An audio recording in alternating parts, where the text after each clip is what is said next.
हम लोग बायोलॉजी के क्वेश्चंस को डिस्कस कर रहे हैं। इससे पहले इसमें एक वीडियो डाल दिया गया है बायोलॉजी के नाम से, जो कि रेलवे ग्रुप डी के लिए काफ़ी इम्पोर्टेंट होगा। ये जितनी भी वीडियो डाली जाएंगी वे सब ग्रुप डी से रिलेटेड वीडियो को डाली जाएंगी। अब बायोलॉजी में हम लोगों ने पहला टॉपिक को देख लिया था। अब हम दूसरे टॉपिक पे आते हैं। दूसरा टॉपिक हमारा है कोशिका सिद्धांत, संरचना कार्य, सेल थ्योरीज, सेल की थ्योरीज, स्ट्रक्चर वो किस हिसाब से उसकी संरचना होती है, और फंक्शंस उसके कार्य किस हिसाब से होते हैं। पहला हमारा टॉपिक आता है इसमें कोशिका के अंदर पहला टॉपिक आता है जंतु कोशिका, जिसे एनिमल सेल बोलते हैं। ठीक है, पहले वीडियो में आप देखिएगा, ये पीछे के जितने भी ये चीज़ें दी गई हैं ये सब आपको पहले वीडियो में देखने को मिल जाएगी। तो आप जाके चैनल्स पे वीडियो वाले सेक्शंस में जाके इस वीडियो को ढूंढ सकते हैं और पढ़ सकते हैं। जो लोग चैनल को नहीं सब्सक्राइब किए हैं वो लोग चैनल को सब्सक्राइब कर सकते हैं, ताकि आने वाले समय में कोई भी एग्ज़ाम होगा उस एग्ज़ाम से रिलेटेड क्वेश्चन और आंसर इस चैनल पे आपको मिलते रहेंगे। अब देखिए 39 तक हम लोग देख लिए, तो 40वां नंबर क्वेश्चन क्या कर रहा है, निम्नलिखित में से कौन सा कोशिकीय घटक अधिकांशतः प्राक केंद्रिकियों में मौजूद नहीं होता है। प्राक केंद्रिकियों में मौजूद नहीं होता है कोशिकीय घटक। कौन सा कोशिकीय घटक है जो प्राक केंद्रिकियों में मौजूद नहीं होता है? तो कोशिका द्रव्य होता है, केंद्रक झिल्ली। तो क्या होता है? केंद्रक झिल्ली होता है। केंद्रक झिल्ली मौजूद नहीं होता है। देखिए कोशिका के केंद्रक का वह कोशिकीय घटक जिसकी अधिकांश प्राक केंद्री मौजूद नहीं होती, उसे केंद्रक झिल्ली कहते हैं। मतलब केंद्रक झिल्ली में प्राक केंद्रियाँ मौजूद नहीं होती हैं। यह दोहरी परत की एक झिल्ली है जो केंद्रक को चारों ओर से घेरे रहती है। जो केंद्रक को क्या करती है? चारों ओर से घेरे रहती है। इसे क्या बोलते हैं? हम केंद्रक झिल्ली बोलते हैं। जिसमें से बाहरी झिल्ली अंतः प्रद्रवीय जालिका से जुड़ी होती है, जिस पर राइबोसोम्स भी पाए जाते हैं। कोशिका में केंद्रक की खोज रॉबर्ट ब्राउन ने की थी। काफ़ी इम्पोर्टेंट है, याद रख लीजिएगा। जो कोशिका का नियंत्रण केंद्र होता है। तो कोशिका का नियंत्रण केंद्र क्या होता है? तो कोशिका में केंद्रक की खोज, कोशिका में एक केंद्रक पाया जाता है जिसकी खोज किसने की थी? रॉबर्ट ब्राउन ने उसकी खोज की थी। किसकी? केंद्रक की। किसकी केंद्रक की? कोशिका की केंद्रक की। जो कोशिका का नियंत्रण केंद्र होता है। तो कोशिका का नियंत्रण केंद्र कौन होता है? तो कोशिका का केंद्रक होता है, और इसकी खोज रॉबर्ट ब्राउन ने की। ये याद रखिएगा कि इसमें प्राक केंद्रियाँ नहीं मौजूद होती हैं, तो प्राक केंद्रियाँ केंद्रक झिल्ली में नहीं मौजूद होती हैं। नेक्स्ट क्वेश्चन पे हम देखते हैं। नेक्स्ट क्वेश्चन हमारे पास है, मानव कोशिकाओं में ग्लूकोज के विघटन द्वारा ऊर्जा का निर्माण होता है। ग्लूकोज के विघटन के लिए इनमें से किसकी आवश्यकता होती है? मानव कोशिकाओं में ग्लूकोज के विघटन से कह रहा है कि मनुष्य का जो कोशिका होता है उसमें ग्लूकोज का जब विघटन मतलब टूटना, जब ग्लूकोज टूटता है तो उसके द्वारा ऊर्जा का निर्माण होता है। ग्लूकोज के टूटने में मतलब विघटन के लिए इनमें से कौन सी आवश्यक चीज़ें होती हैं? तो कार्बन डाइऑक्साइड, नाइट्रोजन, हाइड्रोजन। तो कौन सी आवश्यक होती है? ऑक्सीजन जरूरी होती है। क्या जरूरी होती है? ऑक्सीजन जरूरी होती है। ये आप याद रख लीजिएगा, कॉपी में लिख लीजिएगा। मानव कोशिकाओं में ग्लूकोज के विघटन द्वारा ऊर्जा का निर्माण होता है। ग्लूकोज के विघटन के लिए ऑक्सीजन की आवश्यकता होती है। किसकी आवश्यकता होती है? तो O2 की आवश्यकता होती है। काफ़ी इंपॉर्टेंट है, नोट डाउन कर लीजिएगा। नेक्स्ट क्वेश्चन, अधिकांश कोशिकीय प्रक्रियाओं के लिए ऊर्जा मुद्रा क्या होती है? ऊर्जा मुद्रा क्या होती है? तो ऊर्जा मुद्रा क्या होती है? ATP होती है। ये डायरेक्ट याद रखिएगा, ATP होती है क्या? ऊर्जा मुद्रा। अधिकांश कोशिकीय प्रक्रियाओं के लिए जो मेन वैल्यू होती है वो मतलब ऊर्जा मुद्रा क्या होती है? तो ATP होती है। इसे इस तरीके से मान सकते हैं कि यूनिट है ये। यहाँ पे इसका कुछ डिनोशन दिया गया है, तो इसको देखिए। अधिकांश कोशिकीय प्रक्रियाओं के लिए एडिनोसिन ट्राइफॉस्फेट ATP ऊर्जा मुद्रा होती है। देखिए ATP का पूरा नाम एडिनोसिन ट्राइफॉस्फेट ATP का पूरा नाम होता है। ATP एक जटिल कार्बनिक रसायन होता है। क्या होता है? एक जटिल जटिल कार्बनिक रसायन होता है। यह जीवित कोशिकाओं आदि में पाया जाता है। यह सिर्फ जीवित कोशिकाओं आदि में पाया जाता है। जो यह जीवित कोशिकाओं में कई प्रकार की अलग अलग प्रक्रियाओं के चलने के लिए ऊर्जा आदि प्रदान करने का कार्य करता है, जैसा कि आवेग, प्रसार, मांसपेशियों का संकुचन, रासायनिक संश्लेषण आदि सभी कार्य करने के लिए ये ऊर्जा प्रदान करता है। कौन ऊर्जा प्रदान करता है? तो एटीपी एक ऊर्जा प्रदान करता है। जटिल कार्बनिक यौगिक है, तो ये डिनोटेशन कर लीजिएगा। यहाँ पे डायरेक्ट एक ही चीज़ याद रखने वाली है, एटीपी का पूरा नाम तो एडिनोसिन ट्राइफॉस्फेट होता है और एक ये जटिल कार्बनिक रसायन होता है, ठीक ना। और जैसे कि प्रसार, आवेग, मांसपेशियों का संकुचन और रासायनिक संश्लेषण आदि को करने के लिए हमें ऊर्जा कहाँ से मिलती है? तो हमें ऊर्जा एटीपी के थ्रू मिलती है, ये आप याद रख लीजिएगा। तो नेक्स्ट पे हम चलते हैं। नेक्स्ट क्वेश्चन हमारा यहाँ पे है, किस कोशिकांग को कोशिका की आत्महत्या की थैली के रूप में जाना जाता है? आत्महत्या की थैली के रूप में किसे जाना जाता है? किसकी? कोशिका की आत्महत्या की थैली। काफ़ी इम्पोर्टेंट ये क्वेश्चन है, काफ़ी इम्पोर्टेंट क्वेश्चन है, कई बार पूछा गया है। तो किसे जाना जाता है? तो लाइसोसोम्स को जाना जाता है। किसे जाना जाता है? लाइसोसोम्स को जाना जाता है। इम्पोर्टेंट है, देख लीजिएगा, ग्रुप डी में भी आया है 27/9/2022 में। तो काफ़ी इम्पोर्टेंट है। अब इसका ब्रीफ हम ऊपर चल के देखते हैं। यहाँ पे देखिए इसका ब्रीफ दिया गया है। तो लाइसोसोम को कोशिका की आत्महत्या की थैली के रूप में जाना जाता है, क्योंकि इनमें हाइड्रोलिटिक एंजाइम पाए जाते हैं। लाइसोसोम का पीएच मान 4.5 से 5 होता है, अम्लीय में होता है। तो ये भी इम्पोर्टेंट है, इसका पीएच मान, लाइसोसोम का पीएच मान याद रख लीजिए। और कोशिका की आत्महत्या की थैली किसे जाना जाता है? तो कोशिका की आत्महत्या की थैली लाइसोसोम्स को कहा जाता है। नेक्स्ट क्वेश्चन, कोशिका में 6 कार्बन वाले अणु ग्लूकोज के 3 कार्बन वाले अणु पायरुवेट में विखंडन की प्रक्रिया कहाँ पर होती है? विखंडन की प्रक्रिया कहाँ पे होती है? तो कोशिका द्रव्य में होती है। कहाँ पे होती है? कोशिका द्रव्य में होती है। कोशिका में, फिर क्वेश्चन को पढ़िए, कोशिका में 6 कार्बन वाले अणु ग्लूकोज के 3 कार्बन वाले अणु पायरुवेट में विखंडन की प्रक्रिया कहाँ पे होती है? तो कोशिका द्रव्य में होती है। काफ़ी इंपॉर्टेंट है, इसको भी नोट डाउन कर लीजिएगा। कोशिका में 6 कार्बन अणु ग्लूकोज के 3 कार्बन अणु पायरुवेट में विखंडन की प्रक्रिया कोशिका द्रव्य में होती है। कोशिका द्रव्य एक जेली जैसा पदार्थ होता है जो कोशिका झिल्ली एवं केंद्रक के बीच पाया जाता है। कोशिका के अन्य अथवा कोशिकांग में कोशिका द्रव्य में ही पाए जाते हैं। कोशिका के अन्य अथवा कोशिकांग कोशिका द्रव्य में ही पाए जाते हैं, जैसे माइटोकॉन्ड्रिया, गोल्गी, राइबोसोम्स, ये सब कहाँ पाए जाते हैं? तो ये सब पाए जाते हैं कहाँ पे? कोशिका द्रव्य एक जैसे थैली, तो केंद्रक के बीच में पाए जाते हैं। किस में पाए जाते हैं? केंद्रक के बीच में पाए जाते हैं। तो काफ़ी इंपॉर्टेंट है, इसको नोट डाउन कर लीजिएगा। इसको एक बार और पढ़ने की ज़रूरत है, तो एक बार और पढ़ लेते हैं हम। देखिए, 6 कार्बन वाले अणु 3 कार्बन वाले पायरुवेट में विखंडन की प्रक्रिया कहाँ होती है? कोशिका द्रव्य में होती है। कोशिका द्रव्य एक जेली जैसा पदार्थ होता है जो कोशिका झिल्ली एवं केंद्रक के बीच पाया जाता है। कोशिकांग के अन्य अथवा कोशिकांग कोशिका द्रव्य में ही पाए जाते हैं। ये सब कहाँ पाए जाते हैं? कोशिका द्रव्य में पाए जाते हैं। कौन कौन? माइटोकॉन्ड्रिया, गोल्गी और राइबोसोम्स कहाँ पाए जाते हैं? कोशिका द्रव्य में पाए जाते हैं। और कोशिका द्रव्य कहाँ होता है? तो कोशिका द्रव्य कोशिका झिल्ली एवं केंद्रक के बीच में कोशिका द्रव्य होता है। तो ये आप लोगों को समझ में आ गया होगा। नेक्स्ट है प्रोकैरियोटिक राइबोसोम्स की उप इकाई संरचना क्या होती है? उप इकाई संरचना क्या होती है? तो उप इकाई संरचना 15S और 30S होती है। ये नोट कर लीजिएगा, काफ़ी इंपॉर्टेंट है, डायरेक्ट याद आ जाएगा।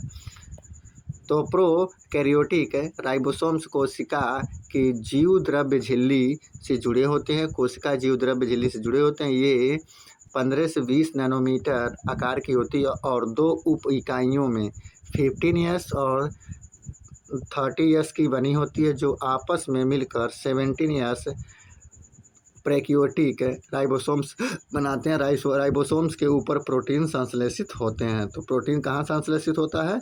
तो राइबोसोम्स के ऊपर होता है। तो प्रोटीन की थैली हम किसे बोलते हैं? प्रोटीन की थैली हम राइबोसोम्स को बोलते हैं। काफ़ी इंपॉर्टेंट है, नोट कर लीजिएगा। नेक्स्ट प्राक केंद्रकीय कोशिका। प्राक केंद्रकीय कोशिका की कुछ विशेषताओं का उल्लेख नीचे किया गया है। दिए गए विकल्पों में से गलत विकल्प का चयन करिए। कौन सा विकल्प यहाँ पे गलत है? तो यहाँ पे पहला ही विकल्प गलत है, झिल्लीबद्ध कोशिकांगों की मौजूदगी। झिल्लीबद्ध कोशिकांगों की मौजूदगी ही यही क्या है? गलत है। बाकी अत्यधिक छोटा आकार ये सही है। एकल गुणसूत्र ये भी सही है। इसका नाभिकीय क्षेत्र केंद्रकाभ होता है ये भी सही है। तो इसको नोट कर लीजिएगा कॉपी में। हो सकता है कि डायरेक्ट यही क्वेश्चन आपके एग्जाम में पुटअप किया जा सके, तो इसलिए कॉपी में नोट किए रहेंगे तो चीज़ें आसानी से और अच्छी तरीके से समझ में आएंगी। नेक्स्ट क्वेश्चन पे यहाँ पे इसका देख लेते हैं। प्राक केंद्रकीय कोशिका की प्रमुख विशेषताएं। ये अत्यंत छोटे आकार की एकल गुणसूत्री होती है। इसका नाभिकीय क्षेत्र केंद्रकाभ कहलाता है। प्रोकैरियोटिक जीव या प्रोकैरियोटिक ऐसे जीवों को कहा जाता है जिनकी कोशिका झिल्ली बंद केंद्रक में नहीं पाई जाती। नेक्स्ट है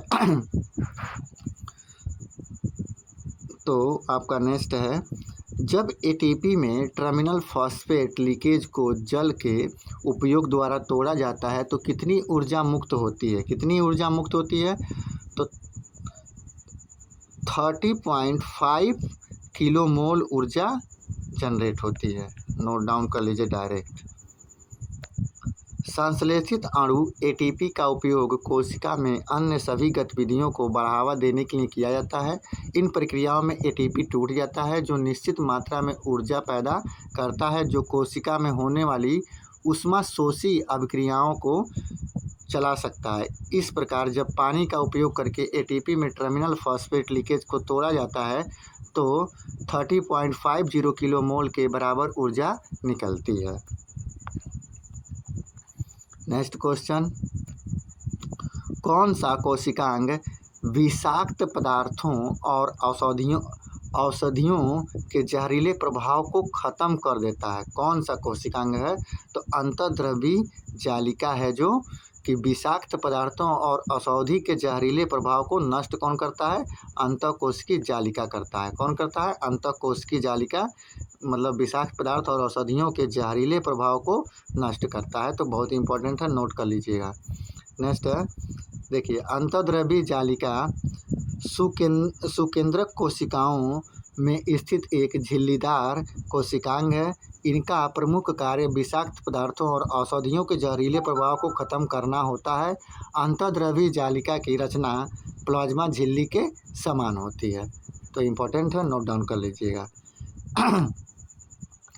निम्नलिखित में से किस प्राणी ऊतक में चपटी कोशिकाएं होती हैं? किसमें चपटी कोशिकाएं होती हैं? तो सल की उपकला में चपटी कोशिकाएं होती हैं। काफ़ी इम्पोर्टेंट है ये भी। चपटी कोशिकाएं किसमें होती हैं? तो सल की उपकला में चपटी कोशिकाएं होती हैं। सल की उपकला ऊतक एक चपटी कोशिकाओं के पतले स्तर से बनता है जिसके किनारे अनियमित होते हैं। यह ऊतक रक्त वाहिकाओं की भित्ति में तथा फेफड़े के वायुकोश में पाया जाता है। यह एक विसरण सीमा का कार्य करता है।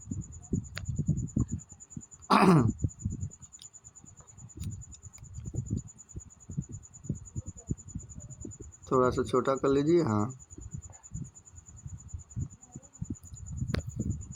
नेक्स्ट क्वेश्चन, निम्नलिखित में से कौन सा कथन गलत है?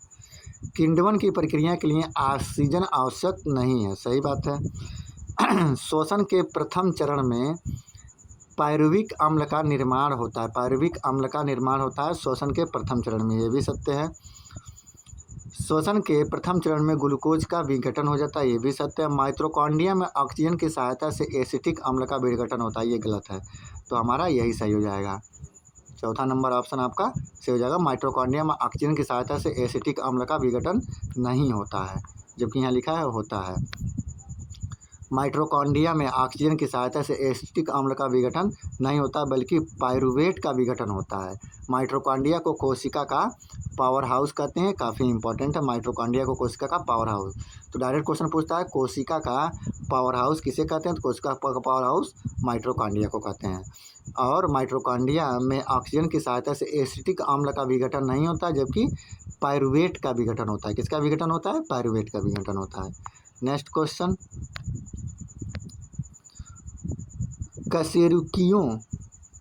कशेरुकियों की यकृत कोशिकाओं में SER द्वारा कौन सा महत्वपूर्ण कार्य किया जाता है, कौन सा महत्वपूर्ण कार्य किया जाता है, तो औषधियों तथा विषों का निशावीकरण किया जाता है कशेरुकी यकृत कोशिकाओं में SER द्वारा।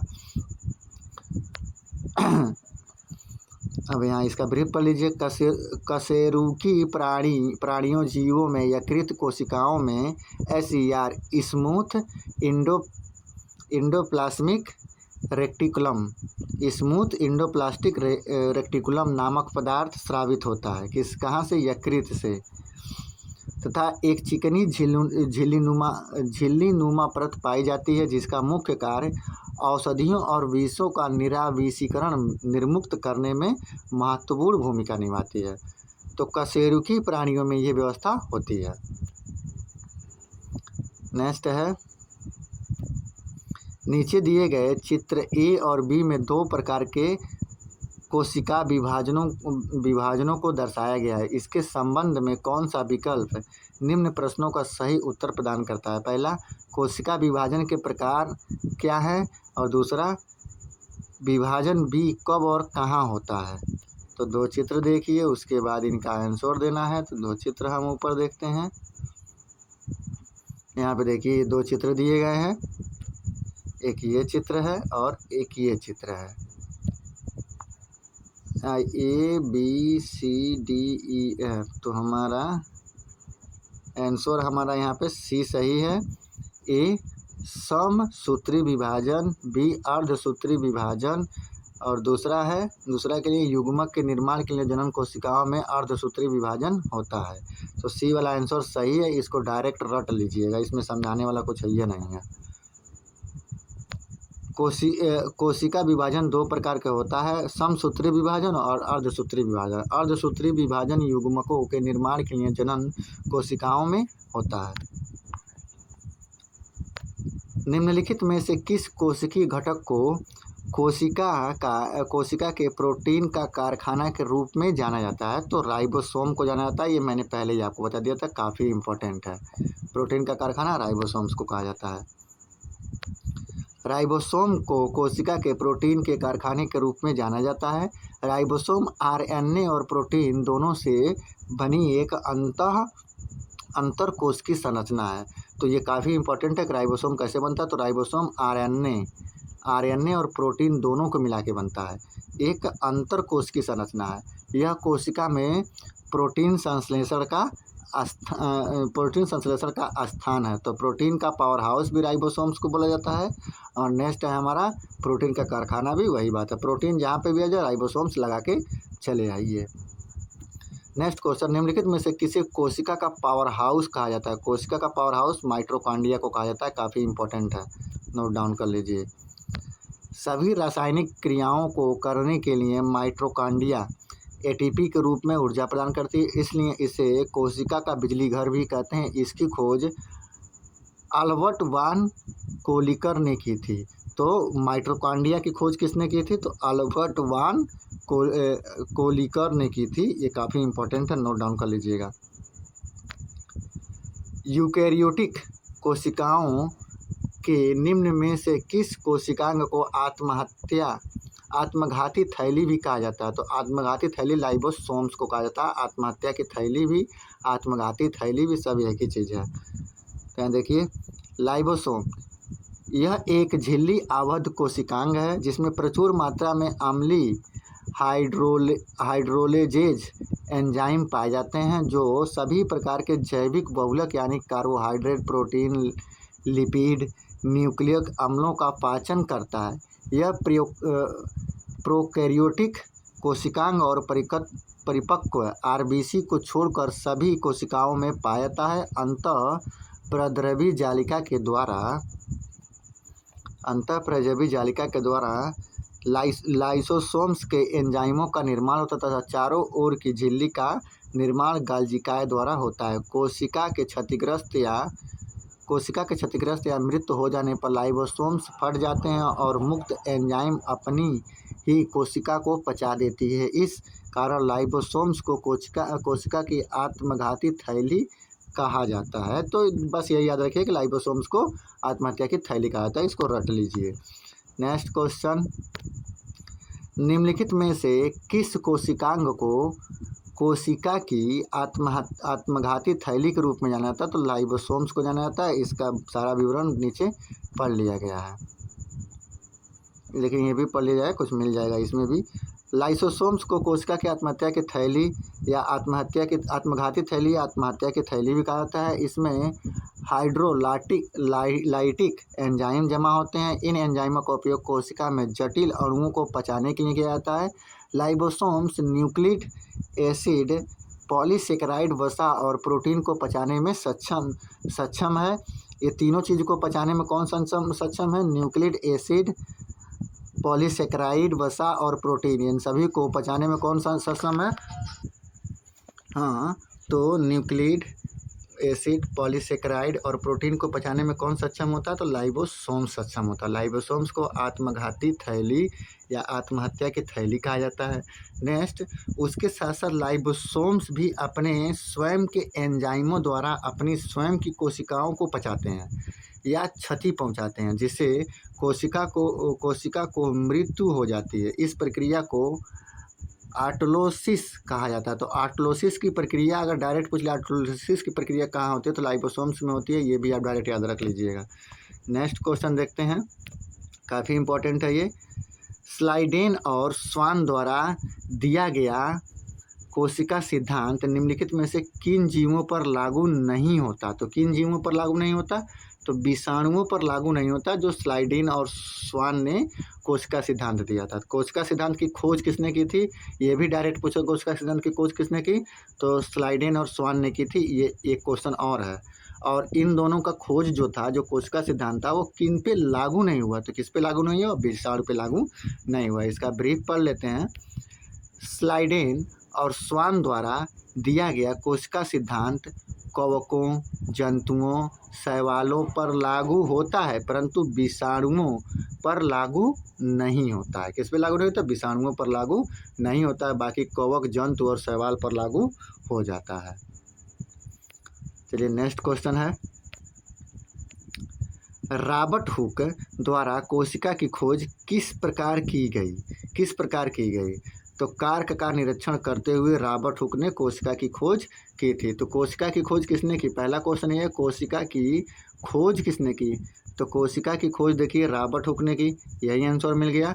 और कौन सा परीक्षण किया था? किसके हिसाब से खोज किया था? तो कार्क परीक्षण करते हुए कोशिका की खोज किया गया था। इसका ब्रीफ पढ़िए। कोशिका की खोज रॉबर्ट हुक द्वारा किया गया था। इन्होंने कार्क के स्लाइस का सामान्य आवर्धक यंत्र की सहायता से अध्ययन किया। कार्क पेड़ की छाल का एक भाग उन्होंने कार्क की पतली स्लाइड ली और उसका सूक्ष्मदर्शी की सहायता से अध्ययन किया। उन्होंने कार्क की स्लाइस में अनेक कोष्ठ युक्त और अथवा विभाजित बक्से देखे। बक्से मधुमक्खी के छत्ते के समान दिखाई दिए, जिससे उन्होंने कोशिका की खोज की। तो किससे खोज की? कार्क के वृक्ष के एक स्लाइस का निरीक्षण करते हुए। चीज़ें आपको पता चल गई होंगी। नेक्स्ट क्वेश्चन है, कोशिका की खोज किसने की? तो कोशिका की खोज किसने की? तो रॉबर्ट हुक ने की। अभी इसके पहले ही पढ़ा गया है। नेक्स्ट है, केंद्रक और कोशिका झिल्ली के बीच मौजूद जेली जैसी पदार्थ को क्या कहते हैं? तो क्या कहते हैं? तो कोशिका द्रव्य कहते हैं। ये भी पीछे ही पढ़ा गया है अभी ये।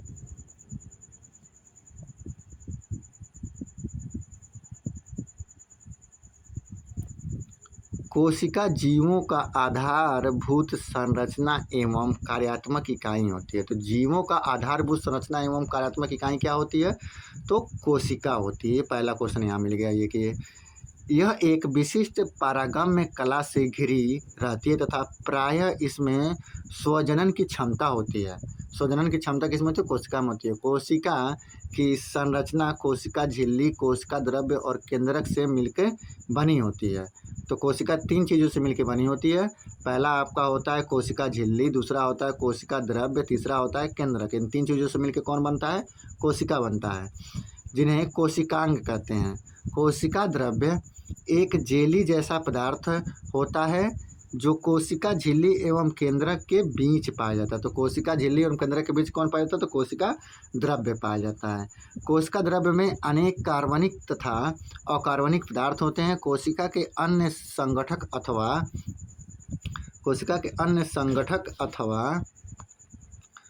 कोशिकांग कोशिका द्रव्य में ही पाए जाते हैं। तो कोशिकांग कितने होते हैं? तो कोशिकांग 3 होते हैं। कोशिकांग अगर पूछ ले डायरेक्ट कितने होते हैं? तीन कौन कौन से होते हैं? कोशिका झिल्ली, कोशिका द्रव्य और केंद्रक। ये तीनों किस में पाए जाते हैं? तो कोशिका में पाए जाते हैं। इन तीनों का क्या नाम है? कोशिकांग है। और कोशिका झिल्ली और केंद्रक के बीच में एक द्रव्य पाया जाता है जिसे हम क्या कहते हैं? कोशिका द्रव्य कहते हैं। तो ये काफ़ी इंपॉर्टेंट है। इसकी खोज किसने की? तो इसकी खोज रॉबर्ट हुक ने की। नेक्स्ट, केंद्रक और कोशिका झिल्ली के बीच भरे हुए जेली जैसे पदार्थ को क्या कहा जाता है? तो भरे जेली जैसे पदार्थ को क्या कहा जाता है? साइटोप्लाज्मा कहा जाता है। साइटोप्लाज्मा कहा जाता है। इसे कोशिका द्रव्य कहा जाता है। इसका नाम कोशिका द्रव्य भी होता है और साइटोप्लाज्मा इंग्लिश में होता है। तो काफ़ी इंपॉर्टेंट है, इंग्लिश वाला भी हिंदी वाला भी। अब देखिए यहाँ पे आ गया, साइटोप्लाज्मा एक जेली जैसा पदार्थ होता है जो मौजूद होता है। कहाँ मौजूद होता है? तो केंद्रक और कोशिकांग के बीच, वसा और ऊतक के बीच, तंत्रिकाओं और कोशिकाओं के बीच, केंद्रक और कोशिका झिल्ली के बीच। तो कहाँ होता है? केंद्रक और कोशिका झिल्ली के बीच। इसका डी आंसर है। अभी हम आंसर देखे नहीं, देखिए डी आंसर सही है।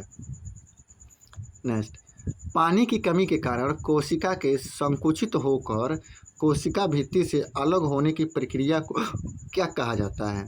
जब पानी की कमी हो जाती है तो कोशिका जो होता है वो सिकुड़ जाता है और कोशिका भित्ति से क्या होता है? अलग हो जाता है। इस प्रक्रिया को क्या कहा जाता है? तो इस प्रक्रिया को प्लाज्मोलिसिस कहा जाता है। क्या कहा जाता है? प्लाज्मोलिसिस कहा जाता है। इम्पॉर्टेंट है, नोट डाउन करिए। पानी की कमी के कारण कोशिका में संकुचित होकर कोशिका भित्ति से अलग होने की प्रक्रिया को प्लाज्मोलिसिस जीव द्रव्य कुंचन कहते हैं। प्लाज्मोलिसिस कहते हैं, इंग्लिश याद रखिए। नेक्स्ट है, खाली स्थान को कोशिका के पावर हाउस के रूप में जाना जाता है। कोशिका के पावर हाउस के रूप में किसे जाना जाता है? माइटोकॉन्ड्रिया को जाना जाता है। ये क्वेश्चन अभी पीछे ही पढ़ा गया है। ऊर्जा युक्त कार्बनिक पदार्थों का ऑक्सीकरण माइटोकॉन्ड्रिया में होता है, जिससे काफ़ी मात्रा में ऊर्जा प्राप्त होती है, जिसलिए माइटोकॉन्ड्रिया को कोशिका का पावर हाउस माइटोकॉन्ड्रिया को कहते हैं। यहाँ ऊर्जा एडिनोसिन ट्राइफॉस्फेट के रूप में होती है तथा इसका निर्माण एडीपी एवं अकार्बनिक फास्फेट के संयोजन से होता है। इसे कोशिका का श्वसन स्थल भी कहते हैं। जीवाणु एवं नील रहित शैवाल को छोड़कर सभी सजीव पादप एवं जंतु कोशिकाओं में माइटोकॉन्ड्रिया पाया जाता है, लेकिन माइटोकॉन्ड्रिया जीवाणु में और नील रहित शैवाल में नहीं पाया जाता है। ये याद रखिए। और माइटोकॉन्ड्रिया में जो चीज़ें रहती हैं, ऊर्जा किस रूप में रहती है? एटीपी के रूप में रहती है। इसका निर्माण एडीपी एवं अकार्बनिक फास्फेट के संयोजन से होता है। इसको कोशिका का पावर हाउस कहते हैं, क्योंकि सभी पदार्थों का ऑक्सीकरण कहाँ होता है? माइटोकॉन्ड्रिया में होता है। काफ़ी इसमें से क्वेश्चन आपको देखने को मिल जाएंगे। नेक्स्ट, कोशिका का वह बाह्यतम आवरण कौन सा है जो कोशिका के अवयवों को उसके बाह्य वातावरण से अलग करता है? तो वह कौन सा आवरण है जो कोशिका के अवयवों को उसके वातावरण से अलग करता है? तो कौन है? प्लाज्मा झिल्ली होता है। कौन होता है? प्लाज्मा झिल्ली होता है। इसका राइट आंसर ए सही है, प्लाज्मा झिल्ली। यहाँ पे देख लीजिए, कोशिका के सबसे बाहर चारों ओर एक बहुत पतली, मुलायम और लचीली झिल्ली होती है, जिसे कोशिका झिल्ली या प्लाज्मा मेम्ब्रेन या प्लाज्मा झिल्ली कहते हैं। यह झिल्ली जीवित एवं अर्ध पारगम्य होती है। यह कोशिका के अवयवों को उसके बाह्य वातावरण से अलग करती है। कोशिका झिल्ली लिपिड और प्रोटीन से बनी होती है। यह भिन्न भिन्न प्रकार के अणुओं को बाहर निकालने एवं अंदर आने में नियंत्रित होती है। तो कोशिका लिपिड और प्रोटीन से बनी होती है, ये इसमें इम्पॉर्टेंट है एक, बाकी कोई इम्पॉर्टेंट नहीं है। बाकी यहाँ याद रख लीजिएगा। इसका जो है क्वेश्चन है कि बाह्य वातावरण से जो अलग रहती है उसे क्या कहते हैं, प्लाज्मा झिल्ली कहते हैं। काफ़ी इम्पोर्टेंट है, नोट कर लीजिएगा। नेक्स्ट क्वेश्चन पे हम देखते हैं। इक्वेटोरियन प्लेट पर कोशिका के केंद्रक में गुणसूत्रों का संरेखण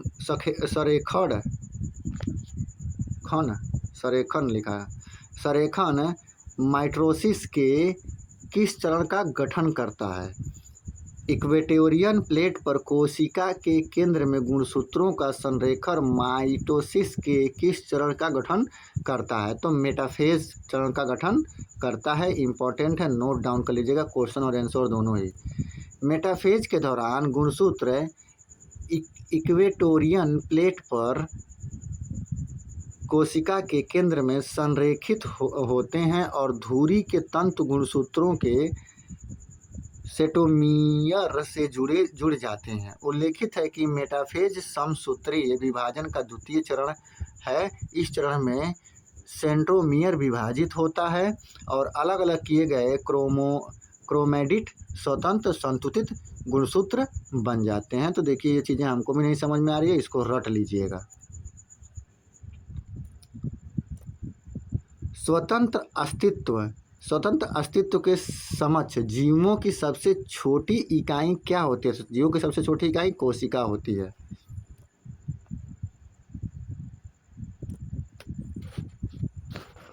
स्वतंत्र अस्तित्व के सक्षम जीव की सबसे छोटी इकाई कोशिका होती है। इसे जीवन की मूलभूत इकाई के नाम से भी जाना जाता है। मनुष्य तथा अन्य जीव जंतु पेड़ पौधों का निर्माण कोशिका से ही हुआ है। बिना कोशिका के किसी भी जीव का निर्माण असंभव है। अमीबा से लेकर सभी विशालकाय प्राणियों में कोशिका पाई जाती है। तो सबसे सक्षम जीव में सबसे छोटी इकाई, सबसे छोटहन इकाई की अगर बात कर ले तो कौन है? कोशिका है, और सभी जगह पे ये पाई जाती है। नेक्स्ट, जीवन की मूलभूत इकाई क्या है? जीवन की मूलभूत इकाई है कोशिका।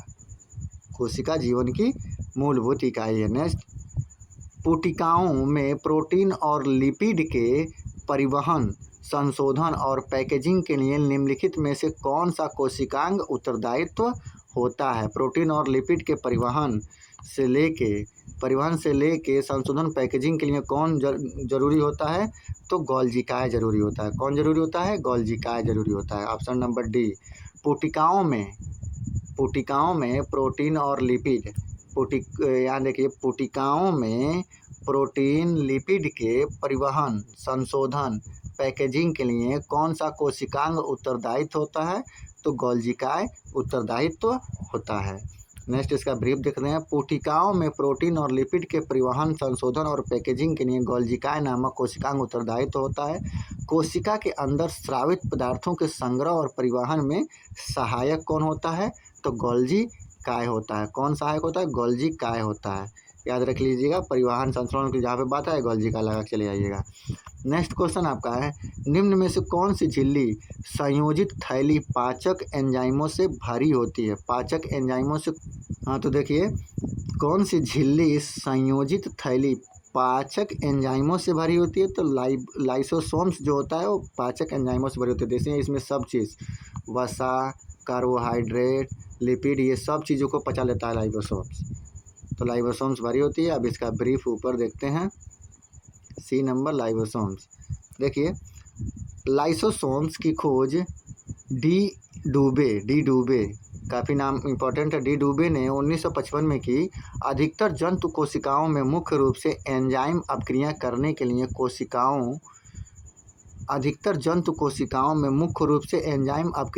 के लिए कोशिकाओं जैसे अग्नाशय, यकृत, मस्तिष्क, गुर्दे आदि में पाए जाते हैं। लाइसोसोम्स सूक्ष्म, गोल, इकहरी झिल्ली से घिरी तथा पाचक एंजाइमों से भरी थैली जैसी संरचना होती है। इसका सबसे प्रमुख कार्य बाहरी पदार्थों का भक्षण एवं पाचन करना। इसे आत्महत्या की थैली के नाम से भी जाना जाता है। तो इतना इम्पोर्टेंट है, काफ़ी इम्पोर्टेंट है, इसको नोट डाउन कर लीजिए।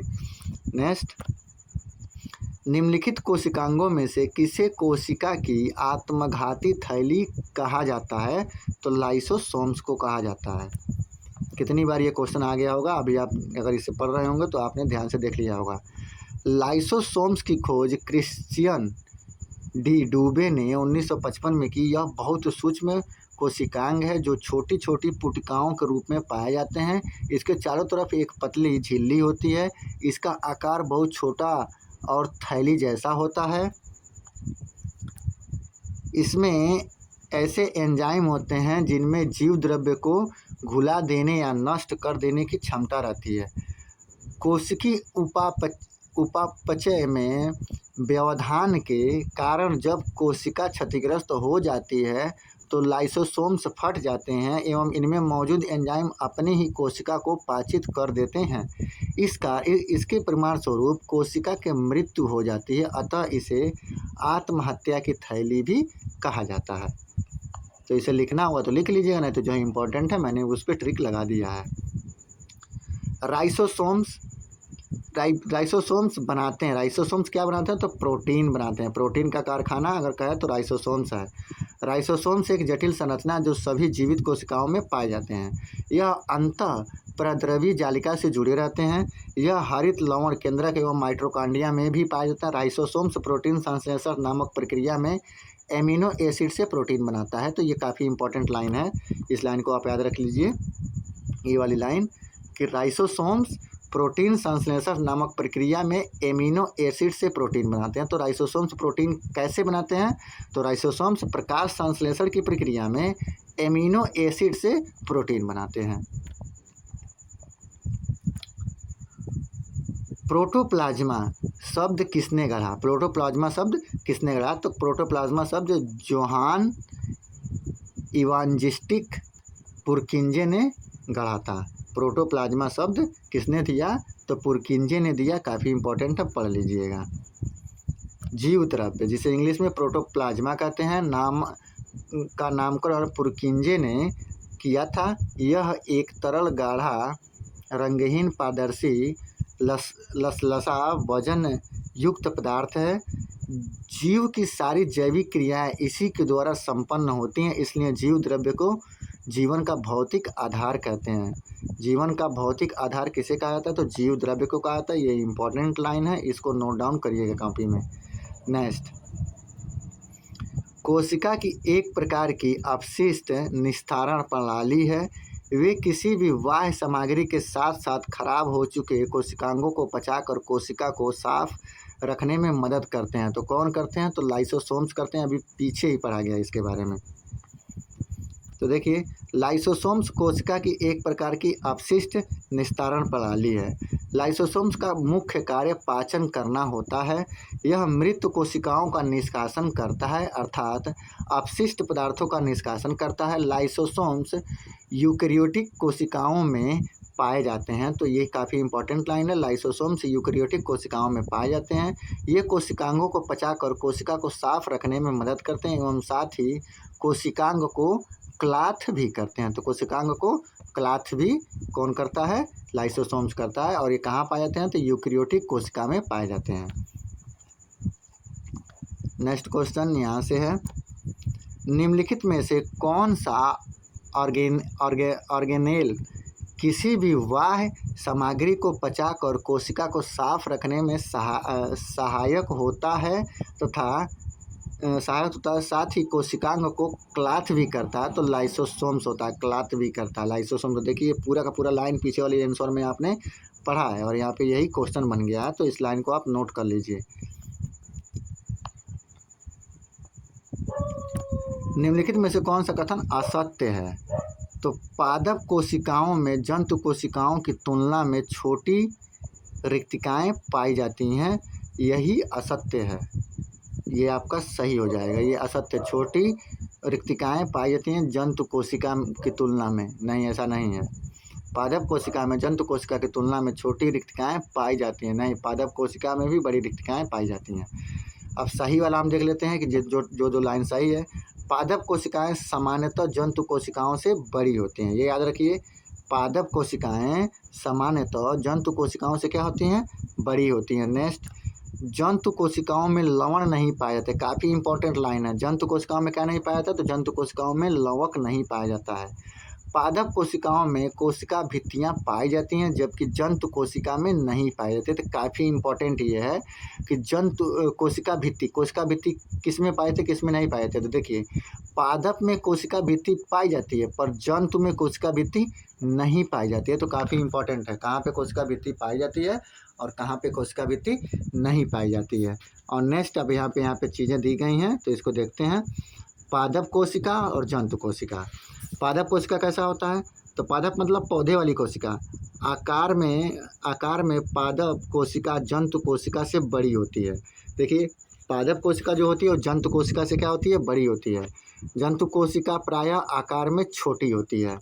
नेक्स्ट है सेल्यूलोज जैसे प्लाज्मा झिल्ली से बनी कोशिका भित्ति उपस्थित होती है। इसमें कोशिका भित्ति उपस्थित होती है किसमें? सेल्यूलोज से बनी हुई। जंतु कोशिका में कोशिका भित्ति अनुपस्थित होती है। इसमें कोशिका भित्ति अनुपस्थित रहती है। पादप में कोशिका भित्ति पाई जाती है जो कि किससे बनती है? सेल्यूलोज से बनती है। लेकिन जंतु में कोशिका भित्ति नहीं पाई जाती। तो ये भी आगे क्वेश्चन बन सकता है कि कोशिका भित्ति किससे बनी होती है? कोशिका भित्ति सेल्यूलोज से बनी होती है जबकि जंतु में कोशिका भित्ति पाई ही नहीं जाती है। नेक्स्ट है, पादप में रसधानी रिक्तिका बड़ी होती है। जंतु कोशिका में रसधानी रिक्तिका बहुत छोटी और अस्थायी होती है। रसधानी रिक्तिका पादप में पाई जाती है, बड़ी होती है। पादप में रसधानी रिक्तिका क्या होती है? बड़ी होती है, जबकि इसमें रसधानी रिक्तिका छोटी होती है। किसमें? जंतु में। लवक पाए जाते हैं, लवक जंतु पादप में पाए जाते हैं जबकि लवक जंतु में नहीं पाए जाते हैं। तो काफ़ी इंपॉर्टेंट है, ये 4 लाइन है, देख लीजिए। पहला पादप कोशिका जो होती है वो आकार में जंतु कोशिका से बड़ी होती है और जंतु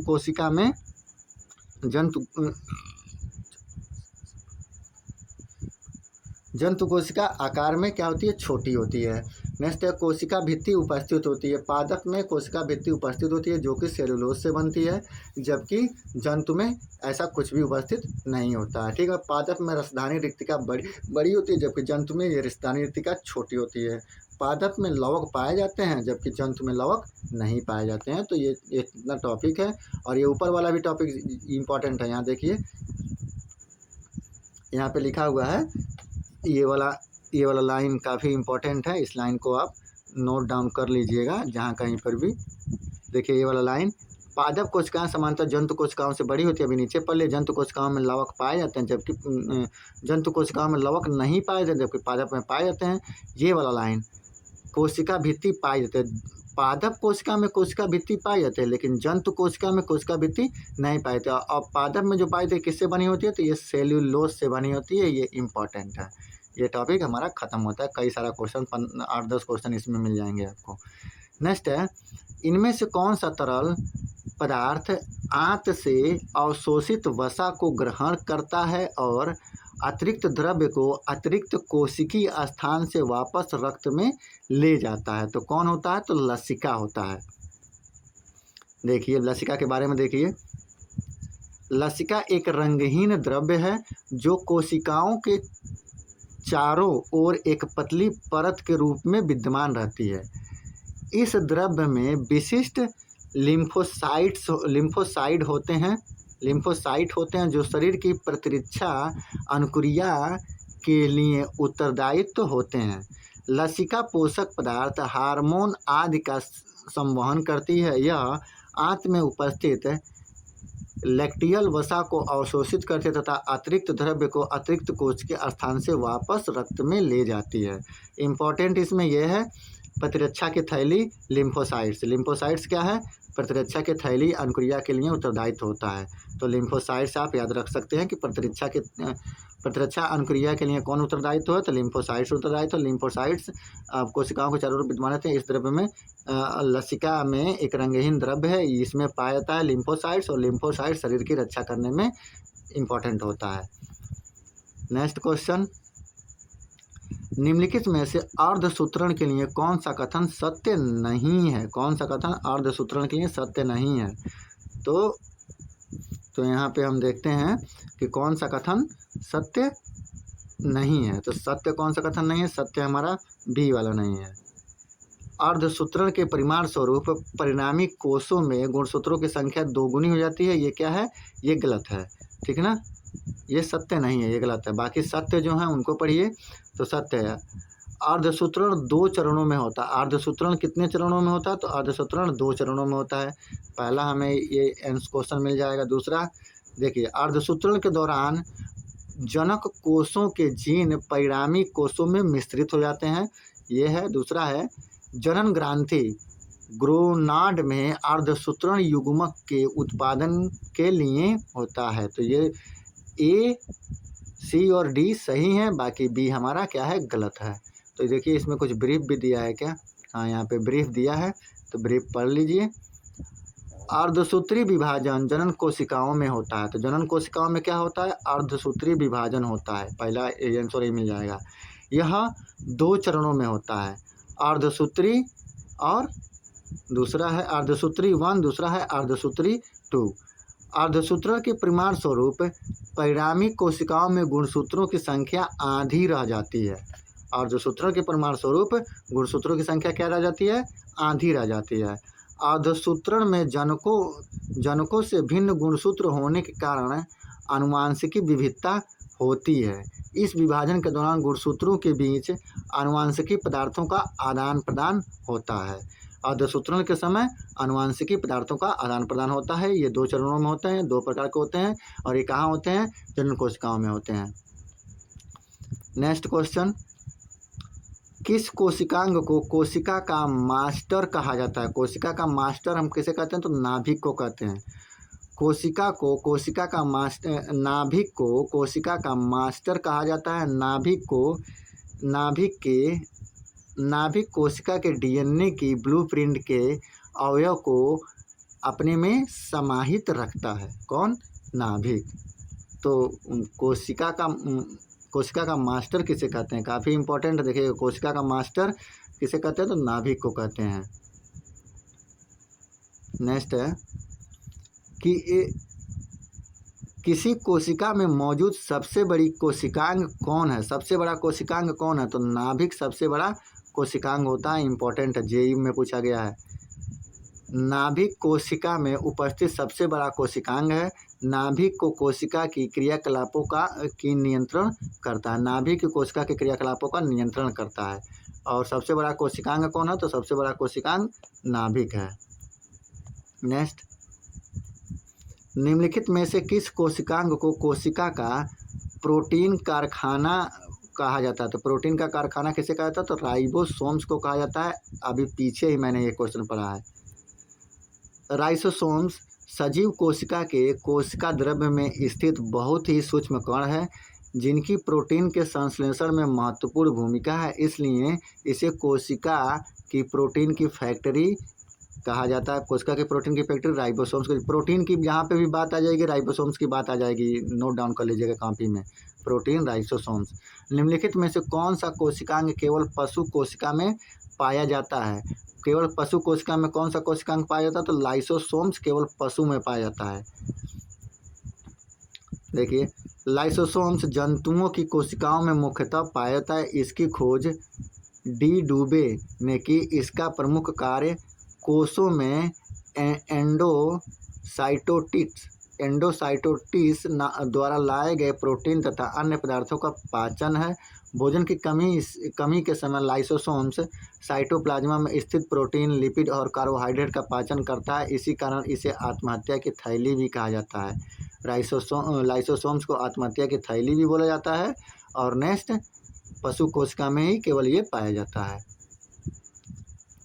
नेक्स्ट, शरीर में लगी चोट की मरम्मत के लिए किस प्रकार के सेल विभाजन का प्रयोग किया जाता है? किस प्रकार के सेल विभाजन का प्रयोग किया जाता है? तो समसूत्रण, केवल समसूत्रण का विभाजन किया जाता है। काफ़ी इंपॉर्टेंट है शरीर में लगी चोट को मरम्मत के लिए, केवल समसूत्रण। शरीर में लगी चोट की मरम्मत के लिए केवल समसूत्रण सेल विभाजन का प्रयोग किया जाता है। इसे परोक्ष कोशिका विभाजन भी कहते हैं। इस प्रकार की कोशिका विभाजन शरीर की कायिकी कोशिकाओं में होता है। इस प्रकार के विभाजन में मात्र कोशिका विभाजन होकर दो समान नई सतत कोशिकाएं बनाती हैं। तो ये क्वेश्चन काफ़ी इंपॉर्टेंट है, क्वेश्चन ही पूरा लिख लीजिएगा। नेक्स्ट, एक पशु के शरीर की सबसे बड़ी कोशिका इनमें से कौन है? पशु के शरीर की सबसे बड़ी कोशिका कौन है? तो न्यूरॉन। पशु के शरीर की सबसे बड़ी कोशिका कौन है? तो न्यूरॉन है। जानवरों के शरीर की सबसे बड़ी कोशिका न्यूरॉन तंत्रिका है। यह तंत्रिका तंत्र में स्थित एक उत्तेजनीय कोशिका है। इस कोशिका का कार्य मस्तिष्क से सूचना आदान प्रदान और विश्लेषण करना है। तंत्रिका कोशिका में कोशिकीय विभाजन नहीं होता, जिससे इसके नष्ट होने पर दोबारा प्राप्त नहीं किया जा सकता, किंतु इसे स्टेम कोशिका द्वारा ही प्राप्त किया जा सकता है। किसे? न्यूरॉन तंत्रिका को किसके द्वारा प्राप्त किया जा सकता है? तो स्टेम द्वारा प्राप्त किया जा सकता है। इंपॉर्टेंट है। एक पशु कोशिका सबसे बड़ी कोशिका कौन होती है? तो सबसे बड़ी कोशिका न्यूरॉन होती है। नेक्स्ट क्वेश्चन, निम्नलिखित में से कौन सा एक कोशिका में अधिक मात्रा में होने वाला अणु है? अधिक मात्रा में कौन सा अणु होता है कोशिका में? तो जल होता है। कोशिका सजीवों के शरीर की रचना और क्रियात्मक इकाई है। कुछ सजीव जैसे जीवाणुओं के शरीर एक ही कोशिका के बने होते हैं, उन्हें एक कोशिकीय जीव कहते हैं, जबकि सजीव जैसे मनुष्य का शरीर अनेक कोशिकाओं से मिलकर बना होता है, उन्हें बहुकोशिकीय जीव कहते हैं। कोशिका के भीतर निम्नलिखित संरचनाएं पाई जाती हैं। पहला, केंद्रक एवं केंद्रिका, जीवद्रव्य, गोल्जिकाय, क्राभ-सूत्र, अंतर्द्रव्य जालिका, गुणसूत्र, राइबोसोम, सेंट्रोसोम, लवक। जीव द्रव्य में जल की मात्रा लगभग 80%, प्रोटीन 15%, वसा 3%, कार्बोहाइड्रेट 1%, अकार्बनिक लवण 1% होता है। तो ये चाहे तो आप लिख सकते हैं, चाहे तो नहीं लिख सकते हैं, कोई ज़रूरी नहीं है। कोशिका सिद्धांत निम्नलिखित में से किस पर लागू नहीं होता? तो कोशिका सिद्धांत किस पर लागू नहीं होता? तो विषाणु पर लागू नहीं होता। स्लाइडेन तथा स्वान ने संयुक्त रूप से कोशिका सिद्धांत का प्रतिपादन किया, किंतु इनका सिद्धांत यह बताने में असफल रहा कि नई कोशिकाओं के निर्माण कैसे होता है। पहली बार रुडोल्फ वीचो ने स्पष्ट किया कि कोशिका विभाजन होती है और नई कोशिकाओं का निर्माण पूर्व स्थिति कोशिकाओं के विभाजन से होता है। इन्होंने स्लाइडेन और स्वान की कल्पना को रूपांतरित कर नया कोशिकीय सिद्धांत प्रतिपादित किया। सभी जीव कोशिका वे कोशिका उत्पादन से बने होते हैं। सभी कोशिकाएं पूर्व स्थित कोशिकाओं से बनी होती है। अकोशिकीय जीव जैसे वायरस, वायराइड, प्रोषक, प्रेयान पर कोशिका सिद्धांत लागू नहीं होता। तो इन सब में कोशिका नहीं पाई जाती। किस में कोशिका नहीं पाई जाती? कोशिका सिद्धांत किस में? कोशिका सिद्धांत में किस पर लागू नहीं होता? तो विषाणु पर लागू नहीं होता, क्योंकि उनमें पाई नहीं जाती है। नेक्स्ट है, इस पर ट्रिक लगाना है। तो देखिए, पावर हाउस माइटोकॉन्ड्रिया को बोल दिया गया, लाइसोसोम्स आत्महत्या की थैली, और डीएनए गुणसूत्र को बताता है। तो पहला का सी देखिए किस में है? इन दोनों में है। फिर दूसरा का बी देखिए सिर्फ बी वाले में है, तो बी वाला आंसर हमारा सही हो जाएगा। ये जो ऊपर पढ़ा गया है वही चीज़ें हैं। इसका आंसर भी आप यहाँ से देख सकते हैं। यह आंसर भी देख लीजिए, बी है। लाइसोसोम्स आत्महत्या की थैली, डीएनए गुणसूत्र, माइटोकॉन्ड्रिया, पावर हाउस। अभी आप बताइए कि राइबोसोम्स को क्या कहा जाता है? राइबोसोम्स को क्या कहा जाता है? नेक्स्ट, कोशिका प्रकात्मक इकाइयों का नियंत्रण कौन करता है? तो केंद्रक करता है। अभी पीछे ही मैंने इस चीज़ को पढ़ा है। कोशिका प्रकात्मक इकाइयों का नियंत्रण केंद्रक करता है। कोशिका केंद्रक में कोशिकाओं के अधिकांश अनुवांशिकी पदार्थ होते हैं जो क्रोमोसोम बनाने के लिए हिस्टोन्स जैसी प्रोटीन की एक विशाल विविधता के साथ कई लंबे रैखिक डीएनए अणुओं के रूप में संगठित होते हैं। इन गुणसूत्रों के भीतर जीन कोशिकाओं के परमाणु जीनोम हैं और कोशिका फंक्शन को बढ़ावा देने के लिए इस तरह से संरचित हैं। नाभिक जीन की अखंडता को बनाए रखता है और जीन की अभिव्यक्ति को नियंत्रित करने कोशिकाओं की गतिविधियों को नियंत्रित करता है। इसलिए नाभिक सेल का नियंत्रक केंद्र है। नाभिक कोशिका का नियंत्रक केंद्र होता है। नेक्स्ट, सूत्री विभाजन के चरण का नाम बताइए जिसके दौरान विभाजित सेल के गुणसूत्र मध्य रेखा पर स्थित होते हैं। तो मध्य रेखा पर स्थित होता है, मेटाफेज में मध्य रेखा पर स्थित होते हैं। गुणसूत्री विभाजन मुख्यतः जनन कोशिकाओं के अतिरिक्त सभी जीवित कायिकी कोशिकाओं में होता है। सूत्री विभाजन प्रक्रिया के अंतर्गत मुख्यतः एक कोशिकीय जीवधारियों का जनन होता है एवं बहुकोशिकीय जीवधारियों में वृद्धि होती है। जीवधारियों में सूत्री विभाजन की प्रक्रिया निरंतर चलती रहती है। पौधों में सूत्री विभाजन मुख्यतः विभज्योतक कोशिकाओं में होता है। ये काफ़ी इंपॉर्टेंट है कि पौधों में सूत्री विभाजन किस में होता है? तो विभज्योतक कोशिकाओं में होता है। नेक्स्ट पढ़ते हैं इसी में। ये कोशिकीय जड़ एवं तने के शीर्ष पर स्थित रहती है। ये भी इम्पोर्टेंट है। सूत्री विभाजन प्रक्रिया के मेटाफेज चरण के दौरान विभाजित कोशिका के गुणसूत्र मध्य रेखा पर स्थित होते हैं। तो ये तो क्वेश्चन ही था, ये याद रख लीजिएगा कि पौधों में गुणसूत्री विभाजन विभज्योतक कोशिकाओं में होता है और ये कहाँ रहती है? तो शीर्ष पर स्थित रहती है। जड़ एवं तने के शीर्ष पर यह स्थित रहती है।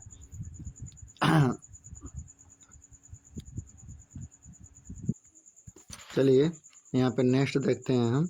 यहाँ पहले टॉपिक देख लीजिए। पहला था हमारा जंतु कोशिका, नेक्स्ट था हमारा पादप कोशिका। पादप कोशिका में क्वेश्चन पूछेगा, पहले जंतु कोशिका में क्वेश्चन हम लोग देख रहे थे। ठीक है, तो यहाँ पे निम्नलिखित चित्र में दिखाए गए कोशिका पादप में कहाँ पाई जाती है? कोशिका पादप में कहाँ पाई जाती है? तो देखिए कोशिका कहाँ पाई जाती है। तो अभी मैंने ये पिछले वाले क्वेश्चन में पढ़ा था, तो जड़ में और तना में, सिरों पे पाई जाती है, जड़ और तना के सिरों पे।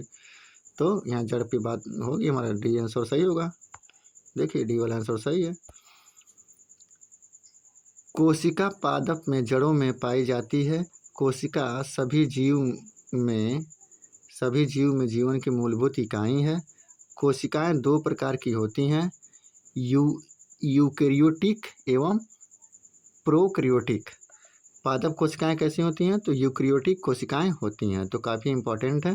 देखिए कोशिका सभी जीवों में जीवन की मूलभूत इकाई क्या होती है? कोशिका होती है। दो प्रकार की होती है, यूकेरियोटिक और प्रोकैरियोटिक। और पादप कोशिका कैसी होती है? तो यूकेरियोटिक कोशिका होती है। नेक्स्ट क्वेश्चन पे हम बढ़ते हैं। पादप कोशिकाओं में मौजूद की मात्रा संचालन को सुगम बनाने के लिए कोशिकाओं की रचना में परिवर्तन कर देती है। किसमें परिवर्तन कर देती है? तो जल। तो पादप कोशिका में मौजूद जल की मात्रा संचालन को सुगमता बनाने के लिए कोशिकाओं की संरचना में क्या कर देती है? परिवर्तन कर देती है। कौन करती है? तो जल परिवर्तन कर देती है। यहाँ ब्रीफ पढ़िए। पादप कोशिकाओं में मौजूद जल की मात्रा संचालन को सुगम बनाने के लिए कोशिकाओं की संरचना में परिवर्तन कर देती है। क्या कर देती है? परिवर्तन कर देती है। नेक्स्ट है, पौधों को ऊर्जा की कम आवश्यकता क्यों होती है? तो क्यों होती है? क्योंकि उनमें अत्यधिक मृत कोशिकाएं पाई जाती हैं जिनसे उनका काम चल जाता है। पौधों को जानवरों की अपेक्षा कम ऊर्जा की आवश्यकता होती है क्योंकि पौधों के शरीर में जैसी कई मृत कोशिकाएं पाई जाती हैं जिन्हें किसी ऊर्जा की आवश्यकता नहीं होती। साथ ही पौधों को जानवरों की तरह भोजन व आश्रय की तलाश में जाना नहीं पड़ता है मृत कोशिकाओं की वजह से। नेक्स्ट है हमारा, पादप कोशिकाओं में कोशिका भित्ति क्यों पाई जाती है? तो राइट आंसर ए, क्योंकि कोशिका भित्ति विभिन्न पर्यावरणीय कारकों से पादप कोशिकाओं की रक्षा करती है, इसलिए इसमें कोशिका भित्ति पाई जाती है। ब्रीफ देखिए, पादप कोशिकाओं में कोशिका भित्ति पाई जाती है क्योंकि कोशिका भित्ति विभिन्न पर्यावरणीय कारकों से पादप कोशिकाओं की रक्षा करती है। पादप कोशिका भित्ति सेल्यूलोज और पेक्टिन से निर्मित होती है। कोशिका भित्ति में 2 परतें होती हैं जिन्हें मध्य लैमेला नामक दीवार होती है। कोशिका भित्ति का मुख्य कार्य कोशिका को आकृति प्रदान करना एवं प्रोटोप्लाज्मा की रक्षा करना होता है। कोशिका भित्ति का मुख्य कार्य क्या होता है? आकृति प्रदान करना एवं प्रोटोप्लाज्मा की रक्षा करना होता है। नेक्स्ट क्वेश्चन, कोशिका में केंद्रक के अतिरिक्त निम्न में से किन 2 कोशिकांगों के अपने डीएनए और राइबोसोम्स होते हैं? तो किन 2 के अपने डीएनए और राइबोसोम्स होते हैं? तो होते हैं लवक और माइटोकॉन्ड्रिया के। क्वेश्चन दोबारा पढ़ लीजिएगा कि क्वेश्चन में बोल रहा है, कोशिका में केंद्रक के अतिरिक्त निम्न में से किन 2 कोशिकांगों में डीएनए और राइबोसोम्स होते हैं? तो डीएनए और राइबोसोम्स लवक और माइटोकॉन्ड्रिया में होते हैं। कोशिका में केंद्रक के अतिरिक्त लवक और माइटोकॉन्ड्रिया कोशिकांग के अपने डीएनए और राइबोसोम्स होते हैं। लवक पादप कोशिकाओं के कोशिका द्रव्य में पाए जाने वाले गोल एवं अंडाकार रचना है। इनमें पादपों के लिए महत्वपूर्ण रसायनों का निर्माण होता है। जीवाणु एवं नील रहित शैवाल को छोड़कर शेष सभी सजीव पादप एवं जंतु कोशिकाओं के कोशिका द्रव्य में अनियमित रूप से बिखरे हुए दोहरी झिल्ली आबद्ध कोशिकाओं को सूत्रकणिका या माइटोकॉन्ड्रिया कहते हैं। नेक्स्ट क्वेश्चन आपका यहाँ से आ जाता है 95 से। पादप कोशिका में श्वसन क्रिया जिसमें वे ऑक्सीजन ग्रहण करते हैं और भोजन से ऊर्जा और कार्बन डाइऑक्साइड मुक्त करते हैं, कहाँ होती है? पादप कोशिका में ये सब चीज़ें कहाँ होती हैं? तो ये सब चीज़ें कहाँ होती हैं? माइटोकॉन्ड्रिया में होती हैं। पादप कोशिका में श्वसन क्रिया जिसमें वे ऑक्सीजन ग्रहण करते हैं और भोजन से ऊर्जा और कार्बन डाइऑक्साइड मुक्त करते हैं, माइटोकॉन्ड्रिया में होती है। काफ़ी इंपॉर्टेंट है, कहाँ पे होती है? ये माइटोकॉन्ड्रिया में होती है। नेक्स्ट, अपशिष्ट उत्पादों को पादप कोशिका के अंदर कहाँ संचित किया जाता है? कहाँ संचित किया जाता है? तो रसधानी में संचित किया जाता है अपशिष्ट उत्पादों को। अपशिष्ट उत्पादों को पादप कोशिका के अंदर रसधानी में संचित किया जाता है। रसधानी जंतु और पादप कोशिका के कोशिकांगों में द्रव्य में पाई जाने वाली रचना है। पादप कोशिकाओं में रसधानी जल संतुलन बनाए रखने में मदद करती है। कभी कभी एक रिसक्तिका पादप कोशिका के अधिकांश अतिरिक्त स्थान को घेर सकती है। नेक्स्ट है, पर्णरहित क्लोरोफिल वर्णक कोशिका के इनमें से किस घटक में मौजूद होता है? किस में मौजूद होता है? तो हरित लवण में क्लोरोफिल मौजूद होता है। नेक्स्ट, हरित लवक पौधों के लिए अत्यंत महत्वपूर्ण कोशिकीय संरचना है। इनमें मौजूद पर्णरहित क्लोरोफिल वर्णकों की सहायता से प्रकाश संश्लेषण क्रिया संपन्न होती है। इनमें क्लोरोफिल के अतिरिक्त ज़ैंथोफिल तथा कैरोटीन वर्णक भी पाए जाते हैं हरित लवण में। तो पर्णरहित क्लोरोफिल वर्णक कोशिका में इनमें से किस घटक में मौजूद होता है? तो क्लोरोफिल किस में मौजूद होता है? हरित लवण में मौजूद होता है। नेक्स्ट क्वेश्चन, निम्नलिखित में से कौन सा कोशिकांग केवल पादप में पाए जाते हैं? तो केवल पादप में कौन सा कोशिकांग पाया जाता है? तो लवक केवल पादप में ही पाए जाते हैं। नेक्स्ट देखिए, लवक केवल पादप में पाए जाते हैं। केवल पादप कोशिका के कोशिका द्रव्य में पाए जाने वाले गोल अंडाकार रचना है। लवक 3 प्रकार के होते हैं, हरित लवण, अवर्णी लवण और वर्णी लवण। माइटोकॉन्ड्रिया पौधे एवं जंतु कोशिका में पाई जाती है। इसे कोशिका का ऊर्जा घर पावर हाउस भी कहते हैं। नेक्स्ट क्वेश्चन है, जब आप किसी पादप कोशिका, कवक कोशिका या जंतु कोशिका को एक अत्यधिक तनु वाह्य माध्यम में रखते हैं तो पादप कोशिका या कवक कोशिका जल को अवशोषित करेगी किंतु फटेगी नहीं, जबकि जंतु कोशिका फट जाती है। पादप कोशिका का कौन सा भाग उसे आने वाले जल के दाब का सहन करने में सहायता करता है? पादप कोशिका का कौन सा भाग सहायता करता है? तो कौन सा भाग सहायता करता है? कोशिका भित्ति सहायता करता है। पादप कोशिका में कोशिका भित्ति पाई जाती है। कोशिका भित्ति आने वाले जल के दबाव को सहन करने में कोशिका की सहायता करती है, किंतु जंतु कोशिका में ये अनुपस्थित होती है। अब कोशिका भित्ति बनती किससे है? तो सेलुलोज से बनी होती है। सेलुलोज से बनी होती है। ये काफ़ी इम्पोर्टेंट है। नेक्स्ट, नीचे ये चित्र दिखाया गया है। आखिर दिखाई गई पादप कोशिका में हम अपशिष्ट उत्पाद कहाँ पा सकते हैं? यहाँ पे अपशिष्ट उत्पाद हम कहाँ पा सकते हैं? तो देखिए सी नंबर इसका सही होगा। तीर 4 द्वारा दिखाए गए चित्र में यहाँ पे ये खाली वाली जगह पे यहाँ पे हम क्या पा सकते हैं? तो यहाँ पे अपशिष्ट उत्पाद हम पा सकते हैं। चित्र 4 द्वारा दिखाए गए क्षेत्र रसधानी जालिका में पाया जाता है। नेक्स्ट है हमारा, निम्नलिखित में से कौन सा पादप कोशिका में स्टार्च, प्रोटीन और तेल कणिकाओं का संग्रहण करता है? कौन करता है? तो अवर्णी लवक करता है। पादप कोशिका में स्टार्च, प्रोटीन और तेल कणिकाओं का संग्रहण कौन करता है? अवर्णी लवक करता है। तो देखिए, केवल पादप कोशिका में ही पाए जाने वाले दोहरी झिल्ली आबद्ध कोशिकांग लवक के 3 प्रकार होते हैं: ल्यूकोप्लास्ट, क्रोमोप्लास्ट और क्लोरोप्लास्ट। इनमें से ल्यूकोप्लास्ट अथवा अवर्णिक लवण 3 प्रकार के खाद्य सामग्री स्टार्च, प्रोटीन, सेल वसा कणिकाओं का संग्रहण करता है। अवर्णिक लवण ल्यूकोप्लास्ट रंगहीन लवक है जो सूर्य प्रकाश से दूर पौधों के अंधेरे हिस्से में पाया जाता है। नेक्स्ट है चित्र है। यहाँ पे चित्र दर्शाए गए प्रकार की कोशिका कहाँ पाई जाती है? ये जो चित्र दर्शाया गया ये कोशिका कहाँ पाई जाती है? तो ये कोशिका कहाँ पाई जाती है? पत्तियों एवं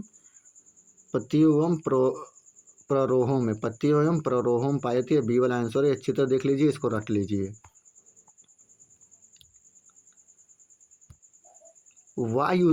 वायुतक कोशिकाएं खाली स्थान में पाई जाती हैं। वायुतक कोशिकाएं कहाँ पाई जाती हैं? वही चीज़ होगा। वायुतक कोशिकाएं कहाँ पाई जाती हैं? तो वायुतक कोशिकाएं मटर में, जलकुंभी में, नागफनी में या नीम में। तो वायुतक कोशिकाएं जलकुंभी में पाई जाती हैं। देखिए, वायुतक कोशिकाएं जलीय पौधे जैसे जलकुंभी, सिंघाड़ा आदि में पाई जाती हैं। ऐसे पौधे जिनमें बड़े आकार में अंतर कोशिका अवकाश होते हैं तथा उनमें वायु भरी रहती है, जिसके कारण पादप हल्का बना रहता है और पानी की तरह सतह पर आसानी से तैरता रहता है, उन्हें वायुतक कहते हैं। इन वायुतक को वायुकोष्ठ भी कहा जाता है। रंगहीन लवक क्या कहलाते हैं? रंगहीन लवक क्या कहलाते हैं? तो ल्यूकोप्लास्टिक कहलाते हैं। रंगहीन लवक क्या कहलाते हैं? ल्यूकोप्लास्टिक कहलाते हैं। इंपॉर्टेंट है, ये शब्द नोट कर लीजिएगा कॉपी में। रंगहीन लवक यूकोप्लास्टिक कहलाते हैं। यूकोप्लास्ट स्टार्च, लिपिड और प्रोटीन के संश्लेषण और भंडारण के लिए महत्वपूर्ण अंग है। एपिकोप्लास्ट आवश्यक चयापचय कार्यों वाला एक प्लास्टिस्ट है जो द्वितीय एंडोसिम्बायोसिस के माध्यम से विकसित हुआ है। क्रोमोप्लास्ट फूलों, फलों और कुछ पत्तियों और जड़ों में कैरोटीनॉयड वर्णक के संश्लेषण और भंडारण में कार्य करते हैं।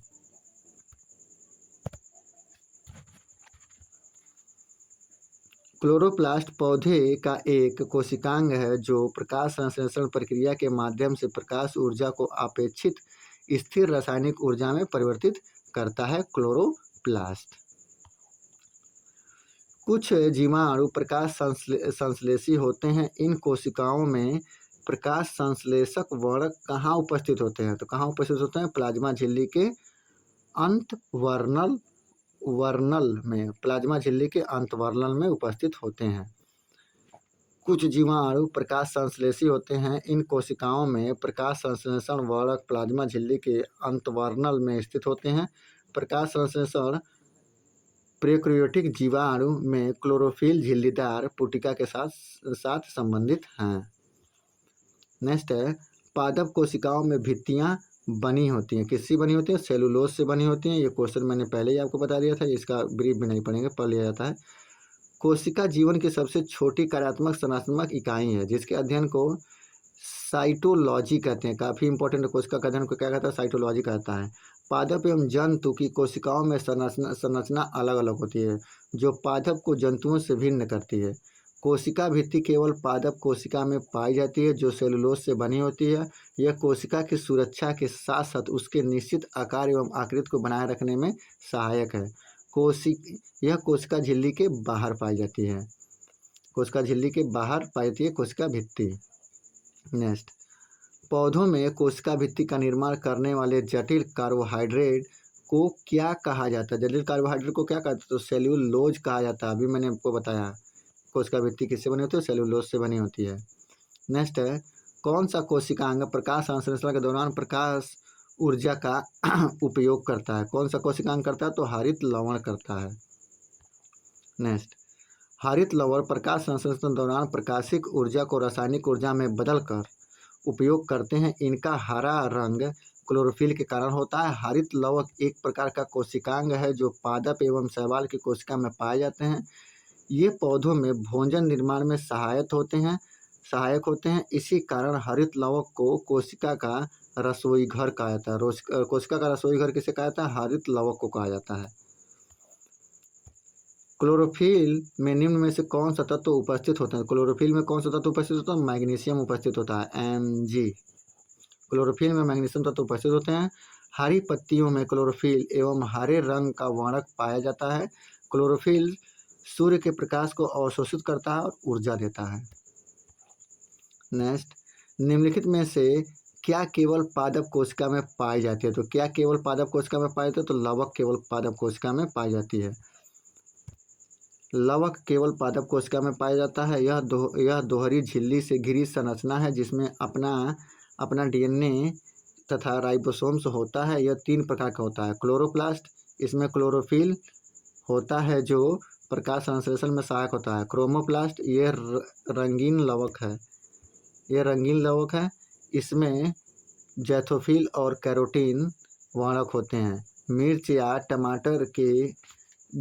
टमाटर के हरे से लाल रंग में परिवर्तन क्लोरोप्लास्ट के क्रोमोप्लास्ट में परिवर्तन के कारण होता है। काफ़ी इंपॉर्टेंट लाइन है ये।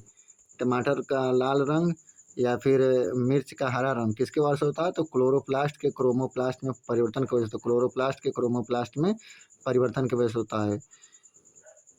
ल्यूकोप्लास्ट, ये रंगहीन प्लास्टिस्ट होता है जो मुख्य रूप से एक पादप कोशिका में खाद्य पदार्थों को संग्रहित करता है। खाद्य पदार्थों को संग्रहित ये करता है, खाद्य पदार्थों को बनाता ये है, और उनका जो रंग है वो क्रोमोप्लास्ट के द्वारा होता है। तो ये तीनों इंपॉर्टेंट है, नोट डाउन कर लीजिए कॉपी में। निम्नलिखित में से कौन सा वर्णक फलों और सब्जियों के रंगों के निर्धारण के लिए जिम्मेदार है? कौन सा वर्णक जिम्मेदार है? तो एंथोसाइनेसिस जो है वो फलों और सब्जियों के रंग निर्धारण के लिए जिम्मेदार है। एंथोसाइनेसिस फलों और सब्जियों के रंगों का निर्धारण एंथोसाइनेसिस वर्णक करता है। एंथोसाइनेसिस जामुन, प्याज, अनार, अंगूर, टमाटर, चोकोबेरी आदि में पाया जाता है, जबकि हीमोसाइनेसिस रक्त को नीला बनाता है, जिसमें लौह के बजाय तांबा मौजूद है। ऑक्टोपस, मकड़ी, केकड़ा और बिच्छू में पाया जाता है हीमोसाइनेसिस, रक्त को नीला बनाता है। नेक्स्ट है हीमोग्लोबिन, यह रक्त को लाल बनाता है। सभी कशेरुकी तथा कुछ अशेरुकी में पाया जाता है हीमोइरेथ्रिन, यह रक्त को गुलाबी बनाता है। हीमोइरेथ्रिन रक्त को गुलाबी बनाता है, हीमोग्लोबिन रक्त को लाल बनाता है, हीमोसाइसिन रक्त को नीला बनाता है। और ये 3 चीज़ें हैं। और एंथोसाइनिन ये क्या होता है? जामुन, प्याज, अनार, अंगूर, टमाटर और चोकोबेरी आदि को रंग देने में सहायता होता है। हीमोसाइसिन नीला होता है, हीमोग्लोबिन लाल होता है और हीमोइथ्रीन गुलाबी रंग का रक्त बनाता है। इसमें और भी दिया है क्या? नहीं। नेक्स्ट क्वेश्चन हमारे पास में यहाँ है 112 नंबर का क्वेश्चन। पौधों में पाया जाने वाला नीला, बैगनी, लाल फ्लेवोनाइड वर्ण किसकी उपस्थिति के कारण होता है? किसकी उपस्थिति के कारण होता है? तो एंथोसाइनिन के कारण होता है। किसकी उपस्थिति के कारण होता है? एंथोसाइनिन के कारण होता है। एंथोसाइनिन के कारण होता है। अभी यहाँ पे देखा गया है एंथोसाइनिन के कारण उनका मतलब रंग का निर्धारण होता है फलों आदि का। पौधों में पाया जाने वाला नीला, बैगनी ये जो है, तो देख लीजिए पौधों में पाया जाने वाला नीला, बैगनी, लाल फ्लेवोनाइड वर्ण एंथ्रोसाइनिन की उपस्थिति के कारण होता है। तो एंथ्रोसाइनिन काफ़ी इंपॉर्टेंट है, इसके बारे में पढ़ लीजिएगा, नेट पे भी सर्च कर सकते हैं। निम्नलिखित में से कौन सा कोशिका अंग पादप कोशिका में पाया जाता है किंतु जंतु कोशिका में नहीं पाया जाता? तो कौन सा ऐसा अंग है जो पादप कोशिका में पाया जाता है? जंतु में क्लोरोप्लास्ट, जिसे लवक कहते हैं या हरित लवण। क्लोरोप्लास्ट को छोड़कर अन्य सभी जंतु कोशिका में पाए जाते हैं। क्लोरोप्लास्ट में हरे रंग का पड़हरीम या क्लोरोफिल उपस्थित होता है, जिस कारण पौधों के कुछ भाग में पत्तियां हरी दिखाई देती हैं। इसके द्वारा एक प्रकाश संश्लेषण की क्रिया होती है और कार्बोहाइड्रेट बनते हैं। नेक्स्ट क्वेश्चन, निम्नलिखित में से कौन सा घटक पत्तियों को हरा प्रदान करता है? तो कौन सा घटक प्रदान करता है? क्लोरोफिल प्रदान करता है। नेक्स्ट है, उस वर्णक का नाम बताइए जिसकी वजह से पौधों का रंग हरा होता है। तो क्लोरोफिल की वजह से हरा होता है। यहाँ पे भी क्लोरोफिल होगा, यहाँ पे भी क्लोरोफिल है। आप क्लोरोप्लास्ट हम पढ़े, सॉरी उसके लिए। अब यहाँ पे ये हमारा 2 नंबर का टॉपिक जो होता है ख़त्म होता है। अब तीसरे नंबर का जो टॉपिक है उत्तक, ये आपको अलग के वीडियो में देखने को मिलेगा। आपका जब तक रेलवे का एग्ज़ाम, ग्रुप डी का एग्ज़ाम जब तक ख़त्म नहीं होता है तब तक आपको डेली एक ना एक वीडियो मिलता रहेगा। चैनल को आप लोग सब्सक्राइब कर लीजिए और अपने अपने फ्रेंड के पास इस वीडियो को शेयर करें ताकि उन लोगों को भी इसका लाभ मिल सके। Thank you for watching me.